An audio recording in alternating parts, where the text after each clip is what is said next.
हम लोग प्रोपोर्शनल के कुछ इम्पॉर्टेंट क्वेश्चन को देखते हैं और उसे सॉल्व करने का प्रयास करते हैं, जो कि बोर्ड के लिए काफ़ी इम्पॉर्टेंट है। ठीक है, पिछले वीडियो में हम लोग ने प्रोपोर्शन से रिलेटेड सारे कॉन्सेप्ट को पढ़े। ठीक है, आप उसके बेसिस पर आज कुछ प्रॉब्लम्स को सॉल्व करेंगे। आइए देखते हैं। तो क्या है, Q is the mean proportional between P and R so that PQR into P plus Q plus R का होल Q इक्वल टू, फिर है P into Q plus Q into R plus P into R का whole Q। ठीक है, तो आइए इसको solve करने। पहले सबसे पहले क्या दिया है, Q is the mean proportional between P and R। तो इसका मतलब क्या हो गया, सबसे पहले सॉल्यूशन करेंगे कि यहाँ पे क्या दिया हुआ है। यहाँ पे हमको गिवन है, गिवन क्या है, गिवन है कि Q इज़, क्या दिया है कि Q is mean proportion, mean proportional, mean proportional किसके बीच में दिया है, बिटवीन P एंड R, इसके बीच में दिया है।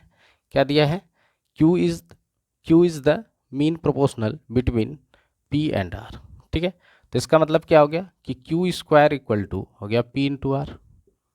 हम लोग पिछले वीडियो में पढ़े हैं कि मीन प्रोपोर्शन क्या होता है कि P और P इज टू Q का रेशियो इक्वल टू हो जाएगा क्या, Q इज टू R का रेशियो। ठीक है, तो ये क्या लिख सकते हैं हम लोग, P by Q equal to क्या लिख सकते हैं, Q बाय R। अब देखिए इसको क्रॉस मल्टीप्लिकेशन कर लीजिए।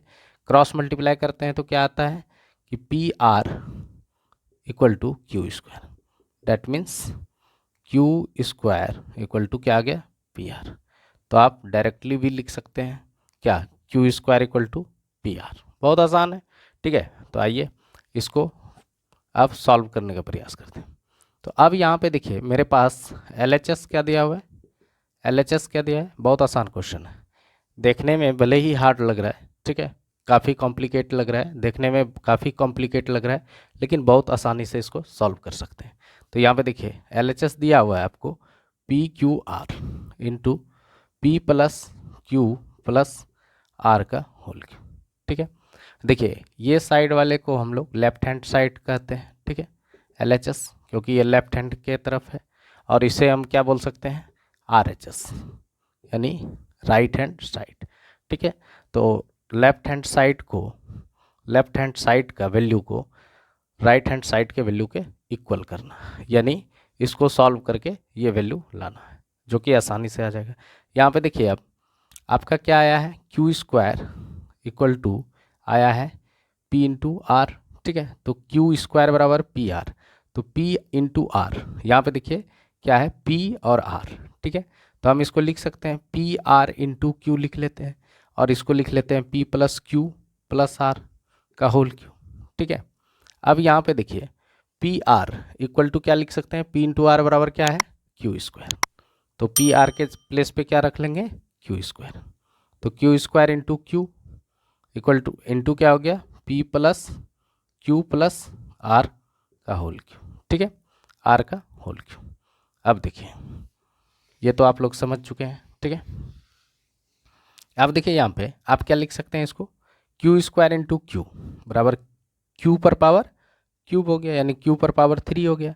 अभी यहाँ पे देखिए P plus Q plus R का होल क्यू।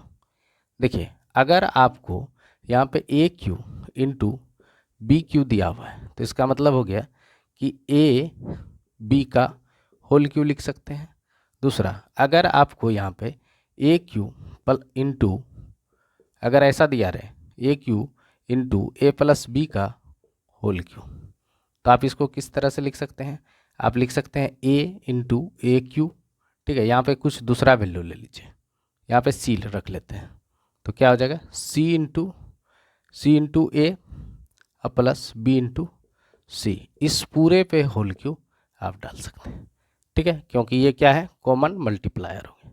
ठीक है, और पावर भी सेम है, तो ये मल्टीप्लाई हो जाए। तो यहाँ पे भी कुछ इसी तरह से करेंगे। यहाँ पे देख लें, यहाँ पे क्या करते हैं, q पर पावर 3 से पूरे टर्म को, यानी यहाँ पे 3 टर्म है p plus Q plus R, इसको हम लोग स्क्वायर बराबर क्या है, पी आर।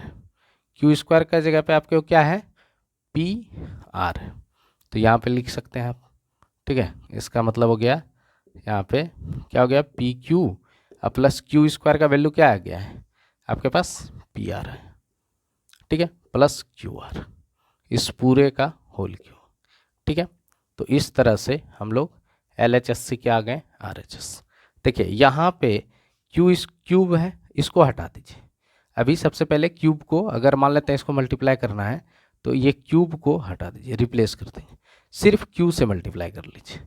क्यू से मल्टीप्लाई किया तो पी क्यू प्लस क्या हो गया, क्यू का स्क्वायर प्लस क्यू आर का, ठीक है, इस पे पूरे पे होल क्यू हो गया। यानी इस पूरे मल्टीप्लायर को अभी हम बताएं, क्या बताएं कि ए क्यूब इंटू बी क्यूब रहे। इस पूरे पर अगर इस तरह से दिया हुआ है तो आप इसको ए इंटू बी का होल क्यू लिख सकते हैं। तो जस्ट लाइक यहाँ पे भी वही किए। तो एक स्टेप और भी लिखना है तो लिख लीजिए इसको, ठीक है। जैसे यहाँ से इससे पहले अगर स्टेप लिखना है तो आप लिख लीजिएगा क्यू, ठीक है, करली ब्रेस कर लीजिएगा, करली ब्रेस का यूज़ कर लीजिए, ठीक है। तो यहाँ पे क्या हो गया, P plus Q plus R का होल क्यू, ठीक है, इस तरह से लिख लीजिए। अब इसको सॉल्व कीजिएगा तो आपको इस तरह का वैल्यू आ जाएंगे, यानी ये वैल्यू के बाद ये वैल्यू आ जाएगी। तो इस तरह से भी सॉल्व कर सकते हैं, बहुत आसान क्वेश्चन था। तो इस तरह से मेरा क्या आ गया, ये क्या आ गया, यही है मेरा आर एच एस, यही क्या है मेरा आर एच एस। तो इसके प्लेस पे क्या लिख सकते हैं, आर एच एस। तो इस तरह से हम लोग क्या लिख सकते हैं, L H S equal to क्या हो गया, आर एच एस, और लिख देंगे हैंस प्रूव्ड।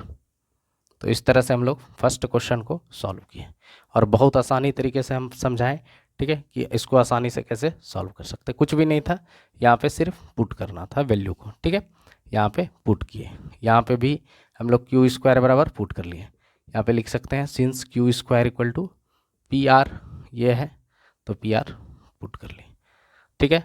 आइए अब नेक्स्ट क्वेश्चन को सॉल्व करने का प्रयास। हम लोग के पास नेक्स्ट क्वेश्चन है। नेक्स्ट क्वेश्चन क्या कह रहा है कि if A B C are in continued proportion, क्या बोल दिया, ए बी सी किस में है, कंटिन्यूड प्रोपोर्शन में, एंड दिया हुआ है A into B minus C equal to 2b, ठीक है। बहुत अच्छा क्वेश्चन है, बहुत इंपॉर्टेंट क्वेश्चन है और बहुत अच्छा क्वेश्चन है, ठीक है। अब देखिए यहाँ पे क्या दिया है आपको, ये गिवन दिया गया है, क्या दिया गया है आपको, A B C are in continued proportion, ये दिया गया है कंटिन्यूड प्रोपोर्शन, ठीक है। ये क्या दिया गया है, कंटिन्यूड प्रोपोर्शन। और जब ये कंटिन्यूड प्रोपोर्शन में हो गया तो इसका मतलब क्या हो गया, यहाँ पे हो गया कि इसका मतलब हो गया फर्स्ट टर्म और सेकेंड टर्म का रेशियो, यानी फर्स्ट टर्म और सेकेंड टर्म का रेशियो इक्वल हो जाएगा सेकेंड टर्म और थर्ड टर्म का रेशियो का। यानी कंटिन्यू प्रोपोर्शन ये अगर है तो क्या हो जाएगा, फर्स्ट टर्म और सेकेंड टर्म का रेशियो यानी A is to B equal to क्या हो जाएगा, बी इज टू सी के बराबर हो जाएगा, ठीक है। तो इसको आसानी से सॉल्व करते हैं, आइए सीखते हैं। देखिए इसको हम लोग क्या लिख सकते हैं, ए बाय बी लिख सकते हैं इक्वल टू क्या लिख सकते हैं, बी बाय सी, ठीक है। इसको क्रॉस मल्टीप्लाई क्या कर लेते हैं, क्रॉस मल्टीप्लाई कर लेते हैं। तो यहाँ पे क्या हो जाएगा, बी स्क्वायर इक्वल टू क्या हो जाएगा, बी स्क्वायर इक्वल टू हो जाएगा ए सी, ठीक है। क्या हो गया, बी इंटू बी स्क्वायर, ए इंटू सी ए सी, ठीक है। तो बी स्क्वायर बराबर क्या आ गया वैल्यू मेरा, ए सी, ठीक है। और हमको क्या दिया गया है, एक और वैल्यू दिया गया है, A into B minus C equal to 2b, ठीक है। और हमको क्या बोला गया है, प्रूफ करने के लिए बोला है ए माइनस सी, यानी एल एच एस हमको दिया गया है। तो इस वैल्यू को सॉल्व करते हैं, सबसे पहले इसको सॉल्व कीजिए जो ये दिया गया है, ठीक है। ये वैल्यू जो दिया गया है इसको सॉल्व करने का प्रयास कीजिए। तो यहाँ पे आप क्या लिख सकते हैं, A B minus A C equal to 2b। अब देखिए यहाँ पे ए सी के प्लेस पे क्या है, ए C equal to be square लिख सकते हैं। तो यहाँ पे क्या लिख लें, ए बी बराबर ए बी माइनस ए सी के प्लेस पे क्या लिख लें, बी स्क्वायर, यहाँ पे लिख सकते हैं ए सी बराबर बी स्क्वायर और बराबर क्या हो गया 2b, ठीक है। यहाँ पे लिख सकते हैं देयरफॉर सिंस लिखिए ए C equal to be square, ये दिया हुआ है, ठीक है। अब यहाँ पे b कॉमन ले लेते हैं। तो यहाँ पे b अगर कॉमन ले लिए तो यहाँ पे बचा a और यहाँ पे बचा b इक्वल टू हो गया 2b, ठीक है। और ये b और b कैंसिल, ठीक है। यानी मेरे पास a माइनस बी का वैल्यू क्या आ गया, 2 आ गया। ए माइनस बी का वैल्यू कितना आ गया, 2 हो गया, यानी ए माइनस बी का रिजल्ट क्या हो गया, 2 हो गया। और मेरे पास बी स्क्वायर बराबर क्या है, ए सी, और हमको क्वेश्चन क्या दिया है, ए माइनस सी। और एक बात का यहाँ पे ध्यान रखना है कि यहाँ पे देखिए आर एच एस में सी है नहीं है, तो सी का वैल्यू, सी को हम क्या करेंगे, यहाँ से सबसे पहले रिप्लेस करेंगे। तो कैसे करेंगे, सी बराबर यहाँ पे लिख सकते हैं, सी बराबर क्या लिख सकते हैं, बी स्क्वायर बाय ए। यहाँ से हम सी बराबर ये भी लिख सकते हैं, ठीक है। देखिए ये ए इंटू में था, इधर आया तो डिवाइड हो गया, तो बी स्क्वायर बाय ए लिख लिए। अब यहाँ पे एल एच एस ये दिया हुआ था, एल एच एस मेरा क्या था, ए माइनस सी। यहाँ पे देखिए अब ए सी के प्लेस पे क्या रख लेते हैं, बी स्क्वायर माइनस ए कर लिए, ठीक है। इसको सिंप्लीफाई करते हैं, यहाँ पे क्या हो गया, यहाँ पे हो गया आपका ए और 1 का एलसीएम ए हो गया, यहाँ हो गया ए स्क्वायर माइनस बी स्क्वायर, ठीक है।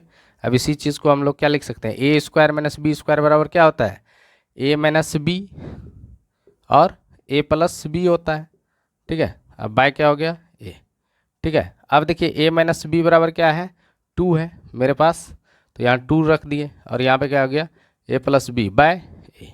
और देखिए अब आर एच एस आपके पास यही था, इसको यहाँ पे क्या लिख सकते हैं, ये क्या आ गया मेरा आर एच एस, तो यहाँ पे लिख सकते हैं hence L H S, sorry यहाँ लिखिए, दैट मीन्स क्या हो गया, L H S equal to R H S हो गया,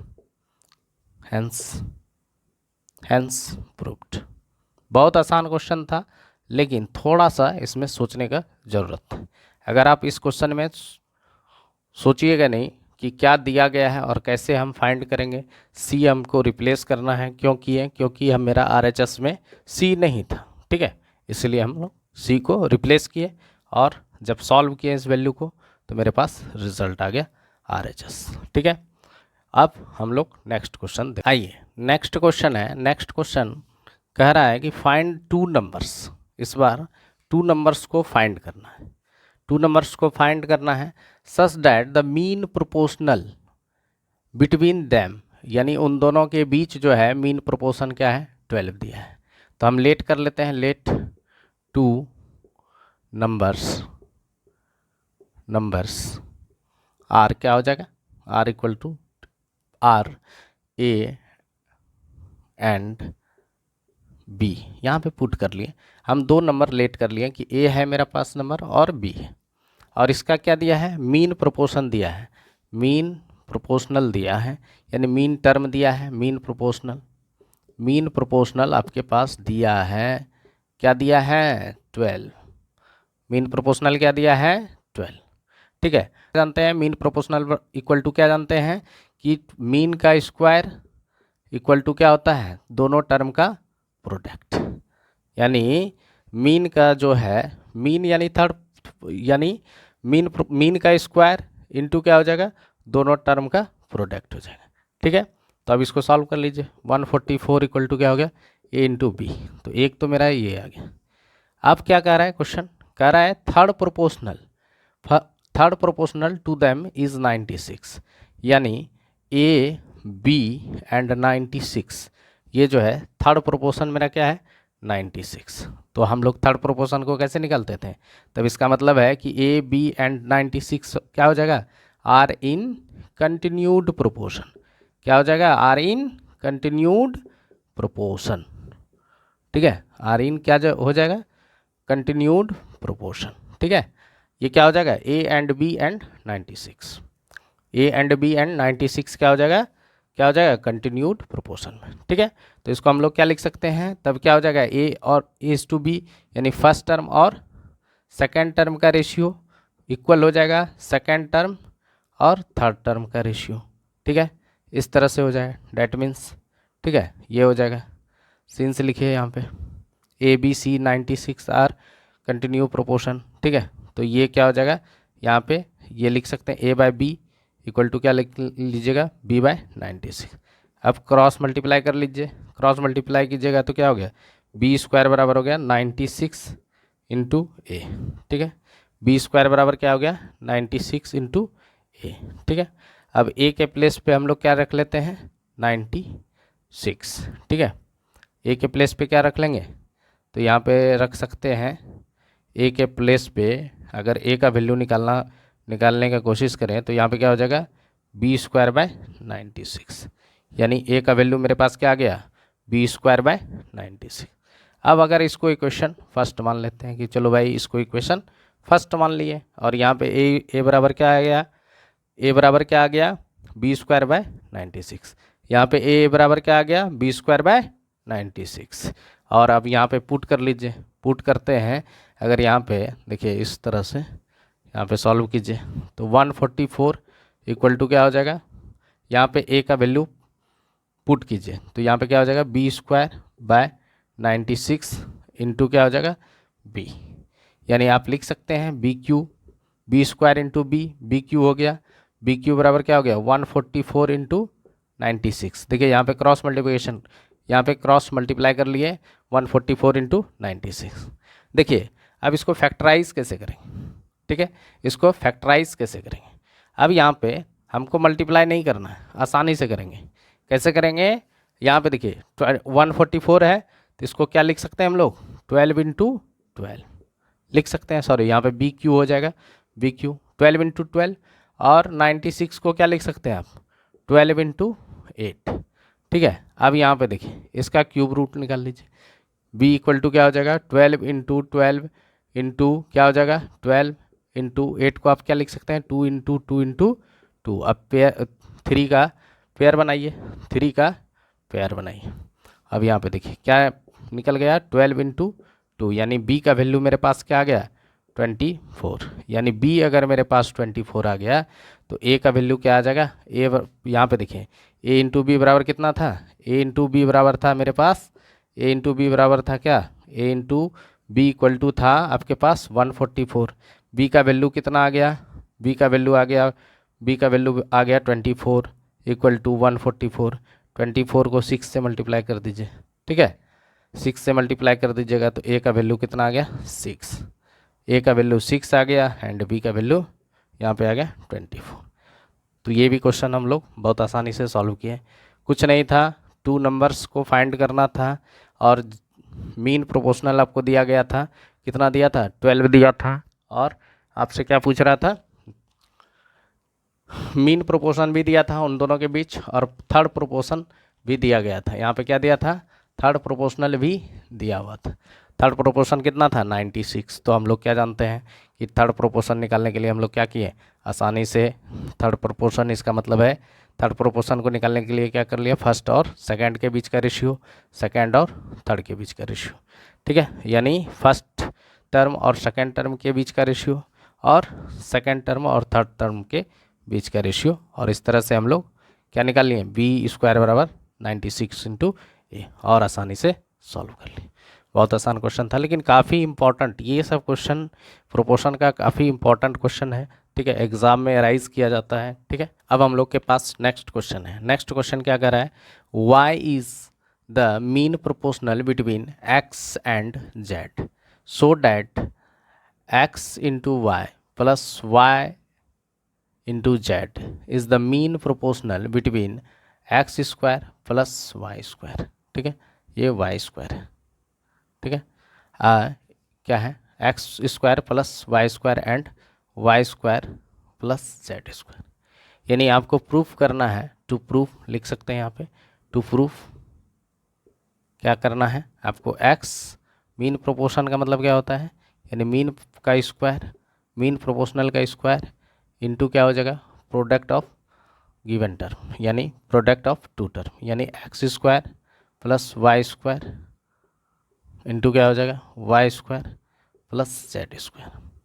आपको क्या बोला गया है y is mean proportion between x and z, तो क्या हो जाएगा y² बराबर क्या हो जाएगा x z का प्रोडक्ट हो जाएगा, यानी यहाँ पे लिख सकते हैं क्योंकि y अगर मीन प्रोपोर्शन है तो x is to y equal to क्या हो जाएगा y इज टू z। इसको आप सॉल्व कीजिएगा तो x/y equal to y/z, cross multiply कर लीजिए तो y² बराबर क्या हो जाएगा x इंटू जेड, ठीक है, x इंटू जेड, ठीक है, x इंटू जेड आ गया। अब यहाँ पे देखिए y² बराबर xz है, तो xz इसमें है नहीं है, इस टर्म में xz कहीं भी नहीं है। अब देखिए यहाँ पे हम लोग RHS को लेकर के चलते हैं। RHS मेरे पास क्या दिया हुआ है, RHS मेरे पास दिया है X square plus Y square, ठीक है, और यहाँ पे क्या दिया है Y square plus Z square, ठीक है, मेरे पास ये दिया है। तो वाई स्क्वायर बराबर क्या है मेरे पास value X square into Y square का वैल्यू क्या है मेरे पास एक्स जेड, ठीक है, और यहाँ पे क्या है वाई स्क्वायर बराबर एक्स जेड प्लस जेड का स्क्वायर, ठीक है। इसमें से एक्स कॉमन ले लेते हैं, यहाँ पे क्या बचा एक्स प्लस जेड, यहाँ पे क्या बचा इंटू यहाँ पे जेड कॉमन ले लेते हैं तो यहाँ पे भी बचा एक्स प्लस जेड। देखिए एक्स प्लस जेड यानी X Z into X plus Z का स्क्वायर हो गया, ठीक है। इसको आप सॉल्व कर लीजिए एक्स जेड या एक्स ए प्लस बी का whole square X A square plus B square plus यहाँ पे क्या हो जाएगा, यहाँ पे क्या हो जाएगा, यहाँ पे हो जाएगा 2xz, ठीक है। अब देखिए 2xz को आप क्या लिख सकते हैं वाई स्क्वायर, आप क्या लिख सकते हैं वाई स्क्वायर यानी एक्स जेड।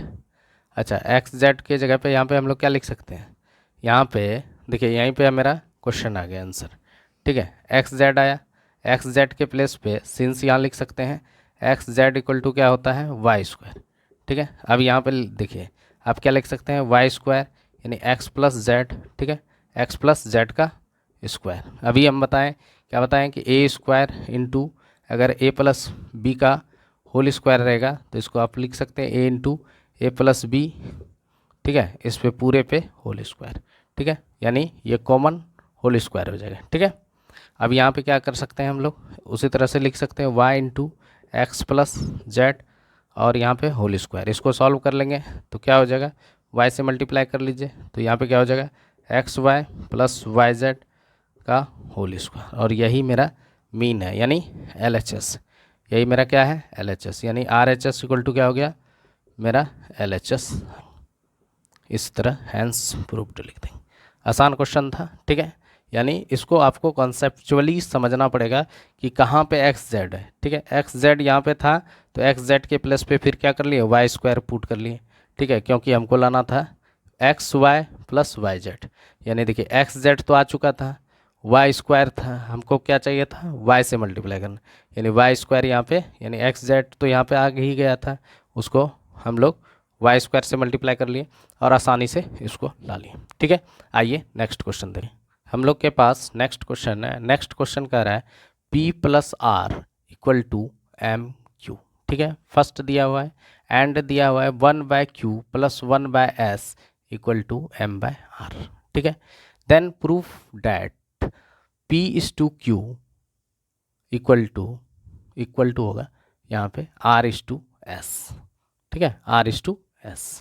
तो यहाँ पे देखिए सॉल्व करने का इस टाइप के क्वेश्चन को सॉल्व करने का प्रयास करते हैं। देखिए यहाँ पे P प्लस आर दिया हुआ है इक्वल टू एम क्यू दिया हुआ है, ठीक है, और दूसरा क्या टर्म दिया हुआ है, दूसरा टर्म दिया है 1/q plus 1/s equal to m/r दिया हुआ, ठीक है, m/r दिया हुआ। तो इसको हम लोग क्या कर सकते हैं, देखिए एम क्यू यहाँ पे अगर इसको हम सॉल्व करें, ठीक है, इसको हम लोग सॉल्व करने का प्रयास करें तो सबसे पहले क्या करेंगे, अगर हम लोग यहाँ से q से मल्टीप्लाई कर देते, इसको हम लोग q से मल्टीप्लाई कर देते, ठीक है, q से दोनों टर्म दोनों साइड मल्टीप्लाई करते तो यहाँ पे हो जाएगा q, ठीक है, q से मल्टीप्लाई करते हैं एम क्यू ला देंगे क्योंकि m इसमें है नहीं, ठीक है, तो एम क्यू इसको बना देते हैं, ठीक है। यहाँ पे देखिए अब क्या करते हैं दोनों साइड क्या किए हैं, ठीक है, दोनों साइड m से मल्टीप्लाई कर लिए, ठीक है, सॉरी दोनों साइड क्या किए q से मल्टीप्लाई किए, q से मल्टीप्लाई किए तो 1/q plus 1/s equal to अगर m इंटू क्यू करके देखते हैं क्या आता है, ठीक है, ये हो गया। अब देखिए यहाँ पे q से मल्टीप्लाई किए तो यहाँ पे क्या हो गया q/q अब प्लस क्या हो गया q/s इक्वल टू क्या हो गया यहाँ पे एम क्यू का वैल्यू क्या है, एम क्यू का वैल्यू है p plus R by R, ठीक है, p plus R by R. यहाँ पे देखिए q कैंसिल हो गया, यहाँ पे हो गया 1 बाय क्या हो गया q/s इक्वल टू यहाँ पे देखिए इसको भी क्या कर दीजिए डिवाइड कर दीजिए, यानी r क्या है कॉमन डिवाइज़र है p/q का, p और r का, तो p/r हो गया। अब प्लस क्या होगा यहाँ पे r/r हो जाएगा, ठीक है, इसको आप सॉल्व कीजिए, यहाँ पे सॉल्व कीजिएगा तो क्या आ जाएगा 1 plus Q by S equal to क्या हो जाएगा, यहाँ पे हो जाएगा पी बाय आर प्लस क्या हो जाएगा 1। ठीक है, पी बाय आर प्लस क्या हो जाएगा 1। ठीक है, अब देखिए ये 1 और 1 कैंसिल कर, ये प्लस है इधर लाइएगा तो माइनस हो जाएगा तो कैंसिल हो जाएगा, तो दोनों तरफ अगर सेम साइन है और इक्वल में है तो कैंसिल हो जाता है। तो बचा क्या मेरे पास Q by S equal to बचा पी बाय आर। ठीक है, इस क्यू को इधर ले आइए, या क्रॉस मल्टीप्लिकेशन भी कर सकते हैं, या आप इसके प्लेस को चेंज कर सकते हैं। ठीक है, यानी क्यू के प्लेस पे क्या कर लेते हैं आर ले आते हैं, आर बाय एस हो जाएगा, यहाँ पे क्या हो जाएगा पी बाय क्यू हो जाएगा। ठीक है, अब देखिए यहाँ पे पी बाय क्यू को हम लोग क्या लिख सकते हैं आर बाय एस लिख सकते हैं। ठीक है, इसका मतलब क्या हो गया P is to Q equal to क्या हो गया आर इज टू एस, और इस तरह से हम लोग इस क्वेश्चन को आसानी से प्रूव कर लें, हैंस प्रूव्ड। देखिए क्वेश्चन में सबसे पहले ये नोटिस करना है आपको हर हमेशा कि यहाँ पे देखिए एम कहीं भी नहीं है। ठीक है, तो सबसे पहले हम लोग एम को यहाँ से किसी तरह से रिमूव करने का प्रयास करेंगे। ठीक है, तो एम को हटाने के लिए क्या किए हम क्यू से, यानी एम क्यू का वैल्यू दिया हुआ था तो हम क्या किए एम को क्यू से मल्टीप्लाई कर लिए। जब इधर से क्यू से मल्टीप्लाई किए तो इस साइड भी क्यू से मल्टीप्लाई कर लिए, क्योंकि बैलेंस तभी होगा, इक्वेशन तभी बैलेंस हो सकता है जब सेम नंबर से दोनों साइड आप क्या करते हैं मल्टीप्लाई करते हैं। अगर आप सेम नंबर से दोनों तरफ मल्टीप्लाई कीजिएगा देन जो है इक्वेशन क्या हो जाएगा बैलेंस हो जाएगा। और इस तरह से हम लोग सॉल्व किए, और जब सॉल्व किए तो फिर क्या आ गया क्यू बाय एस और पी बाय आर। ठीक है, अब इसको क्या किए क्रॉस मल्टीप्लाई कर लिए, यानी प्लेस यहाँ पे एक स्टेप ये भी लिख सकते हैं आपको लिखना है, तो Q into R equal to क्या हो गया पी इंटू एस। ठीक है, अब क्या करते हैं अब प्लेस को चेंज कर देते हैं, यहाँ पे इसके प्लेस पे क्या ले आए हैं क्यू को और एस को इस साइड ले आए। ठीक है, तो बस यही किए हैं, आर बाय एस हो गया, यहाँ पे पी बाय क्यू हो गया, इसको सिर्फ क्या कर लिए एक्सचेंज कर लिए, तो रिजल्ट हमारे पास आ गया। तो इस तरह से आज हम लोग जितने भी प्रोपोर्शन से रिलेटेड इम्पॉर्टेंट क्वेश्चन बन रहा था वो सारे क्वेश्चन को किए, और पिछले वीडियो में भी हम लोग 3-4 क्वेश्चन किए थे। ठीक है, तो आज के लिए इतना ही। अगर आप लोग